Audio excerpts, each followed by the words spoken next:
Ano naman, kung may puso-puso pa kayo. Kung meron ba natitira ka ako sa puso nyo, papasok naman. Boss, ayun ikaw na naman. Maangas ka pa, ikaw pa maangas ah. Boss, nababasa na ako. Eh, alam mo na ako lang, ba't pumunta ka dito? Mga aso nga, pinapasilong pag na umuulan eh. Ako pa kaya, na tao, na may puso rin na nasasaktan. Eh, bakit bading? Ikaw bading. Boss, papasok ako.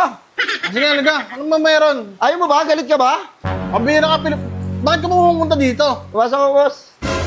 Pambira ka, nakaulam, nandito ka pa. Isara mo, isara mo. Alam mo, pag once sa sinara na yan, yung gate na yan, ito na. Ayan na. Ayan na. Ito na. Ito na, boy. Bakit ba ano meron, boss? Eh, boss, baka manganganak na yung misis mo, boss. Bili mo na to. Ito, Ay, po, tsaka, sabi ko na nga ba, boss, wala akong pera, boss. At tsaka, boss, eto ah, hindi pa manganganak si misis, hindi pa buntis, wala pa kaming plano niya. Marami pa akong pangarap na gusto ko munang tuparin. Hindi, boss, hindi mo mabubuntis yan. Boss, tsaka na siguro, boss. Wala pa sa plano ko yan. Hindi. Oh, banatan mo ng banatan. Magagamit mo to, maniwala ka sa akin. Oh, sweet lang, boss, ha? Ganito, boss. Kaya na eh. Bala ko kasi, boss, ibenta ko sa ito, hindi naman nagagamit. Naka-stock lang doon sa may kapitbahay namin. Oh, ba't nung pinapakilaman? Naka-stock sa kapitbahay. Hindi nila ginagamit eh. Eh, baka may plano silang gamitin yan. Baka kaya naghahanda sila. Pinakilaman mo pa, dinaladala mo pa dito. Hindi, sa akin pala to. Pambihira ka naman, boss. Boss, yun ako si boss kasi balang araw, magagamit mo rin to eh.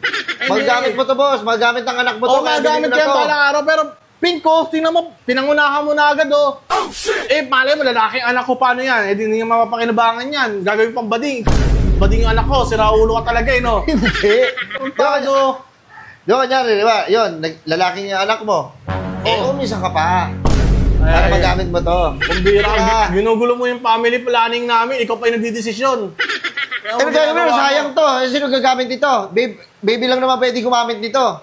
Ganito na gawin mo, boss. Total na, sa'yo naman na yan. Diba, sabi mo sa akin bayan, ikaw gumawa ng baby ngayon. Hindi yung guguluhin mo yung buhay ko. Kaya mo nagkakaleche-leche na nga yung buhay na. Hayaan mo ako, hindi mo pwedeng diktahan yung buhay ko. Oh, tingnan mo. Tapos ikaw, pagka dinidiktahan ka, galit ka. Hindi sa akin, pinapangunahan ko lang yung sa'yo. Eh, balang araw, magagamit mo rin to. Oh, boss, nandun na tayo sa balang araw, pero matagal pa yun. Ano, ilang taong ka na ba? 27. Gumawa ka na! Maniwala ka sa akin na walang perfect timing. Ano, inaantay mo?